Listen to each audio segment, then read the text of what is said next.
자, 여러분. 되네. 자, 여러분 봅시다.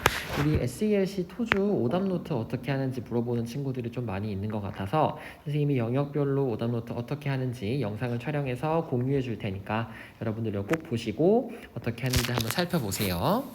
자, 가장 먼저 내가 만약에 LFM 영역을 오답노트를 할 거예요 하게 되면 일단 우리 항상 시험지 뒷부분에 오답노트 양식이 이렇게 붙어 있지. 그리고 만약에 없다고 해도 크게 상관이 없는 게 뭐냐면 그냥 공책에다가 이 양식 그대로 하면 되거든요. 그래서 만약에 양식이 안 달려 있거나 혹은 못 찾겠어요 하는 친구들은 이 영상 보시면서 사실 별거 없어요 얘들아. 이렇게 문제랑 틀린 이유, 개념, 단어 적는 게 끝이거든. 그래서 공책에 따로 적어도 괜찮습니다. 그럼 만약에 양식이 있다고 가정하고 날짜부터 써보면 자, 오늘 날짜 2021년 11월 14일이네요. 그리고 오늘은 몇 회차인지 기억이 안 나네? 그렇게 중요하지 않으니까 이건 넘어갈게요. 자, 그 다음에 캠퍼스, 뭐 예를 들어서 선생님은 서초예요. 그 다음에 반이 예를 들어서 뭐 L7입니다. 그 다음에 선생님 이름은 이청환이니까 이청환 이렇게 적어볼게요. 그 다음에 우리가 LFM 영역을 할 건데 선생님 같은 경우는 이게 아이패드라서 얘들아 그냥 이렇게 캡처해가지고 바로 갖고 올 수 있는데 우리 친구들 만약에 손으로 하는 친구들은 요거 그냥 문장 한 문장밖에 안 되니까 적어도 괜찮고요. 혹은 복사해서 오려 붙여도 괜찮습니다. 선생님 같은 경우는 이런 식으로 해서 문제를 체크를 한번 해볼게요. 예를 들어 31번 문제에 대한 오답노트를 내가 할 거야. 그러면은 답을 체크를 해야겠지. 답까지 이렇게 형광펜 체크를 해서 이 문제에 대해서 내가 오답을 해볼게요 라고 했어. 그러면 이렇게 문장을 적은 다음에 이 문장을 내가 틀린 이유, 예를 들어 나는 이거를 뭐를 골랐냐면 B번을 골랐어요. 근데 왜 B번 골랐냐면 나는 이게 이 뒤에 있는 being이라고 하는 분사가 이 분사가 앞에 나와 있는 sky를 수식한다고 생각했어요 라고 적어주는 거야. 이런 식으로 내가 적었어. 그래서 난 이렇게 생각했는데 정답이 뭐였냐면 정답은 C였어. 그치? 정답이 왜 C였냐면 선생님이 얘기해 주셨는데 관계대명사의 생략에 관련된 거였어요. 그 중에서도 주격 관계대명사와 뒤에 비동사가 올 경우 분사까지 이렇게 있을 때 우리가 이렇게 생략이 가능하다라고 했었지. 그리고 또 중요한 게 뭐냐면 우리가 명사 나오고 뒤에 pp 혹은 ing가 이렇게 나올 때 이거는 우리가 꾸며주는 게 달랐어. 그치? 이렇게 하면 의미가 뭐냐면 수동의 의미였고요. 이렇게 하게 되면 능동의 의미였어. 근데 우리가 sky라고 하는 게 불리는 거잖아. 그치? 그러면 sky가 불리는 거니까 얘는 뭐다? 수동의 의미였다. 요렇게까지. 그래서 우리가 헷갈린 개념, 우리가 이렇게 분사가 수식한다고 생각했는데 만약에 being이라고 하면은 능동이네. 그리고 심지어 잘 살펴보니까 cold라고 하는 그 동사도 없다. 그치? 그래서 그런 것까지 살펴보면서 우리가 내가 왜 틀렸는지 틀린 이유를 자세하게 적어보시고 그 다음에 선생님 설명해 준 거 이렇게 정답이랑 정답이 되는 이유를 적어주신 다음에 이걸 만약에 해설 강의 때 안 했어. 근데 잘 모르겠어. 그러면 질문을 하시면 돼요. 댓글이나 선생님한테 말씀하시면 되는 거예요. 그쵸? 그래서 이런 식으로 우리가 틀린 이유랑 정답 개념까지 적어 보신 다음에 더 좋은 건 뭐야? 단어까지 체크해보면 더 좋죠. 보니까 내가 여기 지금 constellation이라고 하는 단어를 몰랐어요. constellation. 그럼 이 단어는 뭐냐면 별자리라고 하는 뜻이거든요. 그래서 이렇게 적어주면 완벽하겠네. 그래서 이렇게 하는 게 오답노트 하나 완성이에요. 이렇게 하면 LFM 오답노트가 완성이 되고요. 다른 영역도 한번 볼까요? 우리가 예를 들어서 뭐 LC나 RC를 볼 건데 우리 뭐 LC 하나 해볼까? LC 같은 경우는 제일 좋은 거는 답지를 우리가 대본을 보면서 문제를 풀어야 되니까 그치? 답지를 보는 게 제일 낫겠지? 그래서 이런 식으로 답지를 우리가 딱 이렇게 캡처를 했어.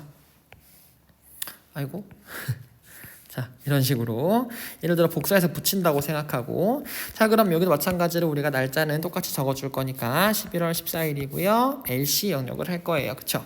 그럼 LC 같은 경우 1번 우리가 39번을 틀렸어. 이거는 어떤 문제였냐면 주제를 물어보는 문제였거든. 주제. 그러면은 가장 먼저 이 사람이 지문에서 제일 먼저 언급을 하고 그거에 대해서 쭉 설명을 하니까 그 키워드를 찾아야 되네. 그치? 그래서 우리가 어떤 거 얘기를 하냐면 the first computer에 대해서 이야기를 하고 있어요. 그럼 정답의 근거는 어디 있었냐면 쭉쭉쭉 보시면 어디 나와 있죠? 여기 있네요. It was the first computer ever invented 라고 했네. 그치? 그래서 첫 번째로 발명된 컴퓨터예요 라고 해서 이 ENIAC이라고 하는 거에 대한 설명을 쭉 이어가고 있어. 맞지? 그럼 이거에 대한 주제, 핵심 키워드는 뭐냐면 first computer 였습니다. The first computer.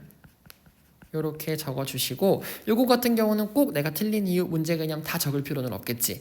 예를 들어 내가 뭐 B번을 골랐다고 쳐. B번이 뭐였냐면은 예를 들어서 제대로 문제를 안 봤으니까 B번 같은 경우가 계산기에 대한 거였어요. 예를 들어서.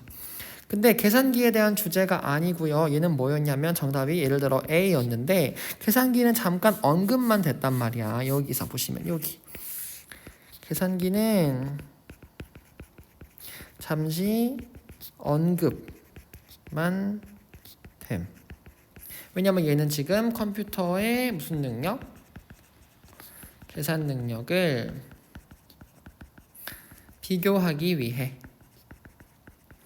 이런 식으로 우리가 지문을 100% 이해를 하게 되면 선생님이 중간에 calculator라고 해가지고 요게 지금 핵심 문제인 줄 알았는데 알고 보니까 얘는 지금 잠깐 어떻게 하고 있어?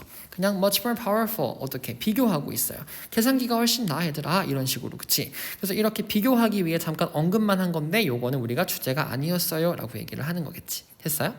이런 식으로 애쉬 같은 경우는 답의 근거가 되는 부분을 형광펜으로 체크를 해주고 내가 헷갈렸던 부분들을 이런 식으로 간단하게만 적어줘도 되겠어요. 됐죠? 마찬가지로 만약에 RC를 한다고 쳐 얘들아. 그럼 RC 같은 경우도 이렇게 지문을 우리가 한번 그대로 복사해서 붙여도 되겠죠. 그쵸? 그래서 예를 들어서 우리가 지문을 이렇게 붙이고요. 틀린 문제가 마찬가지로 1번 뭐 예를 들어서 주제 문제다. 그러면은 주제 문제에 대한 우리가 만약에 주제가 뭐였어요 했을 때 fossil이었어요. 근데 fossil이 왜 그렇게 중요했나요? 라고 얘기했을 때 우리가 어디 나와 있냐면 여기 나와 있다. 그치?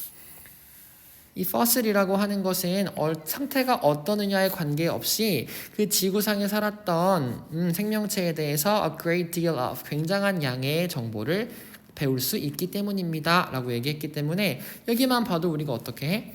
fossil이 얼마나 중요한지 알 수 있다. 이렇게 답의 근거를 찾아주시고 마찬가지로 내가 헷갈렸던 거 예를 들어 C라고 했어. 나는 fossil이 뭐 어떻게 발견됐는지에 대해 이야기하는 줄 알았어요. 하지만 여기 보니까 중요성에 대해서 이야기를 하고 있네요. 이런 식으로까지 적어주시면 되고요. 마찬가지로 지문에서 내가 몰랐던 단어 같은 거 체크하시고 사전 찾아서 적어보시고요. 이런 식으로 정리를 하면 이렇게 오답 노트가 완성이 될 거예요.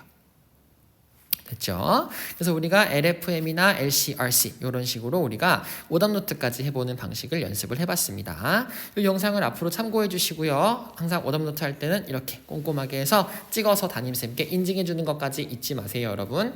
화이팅!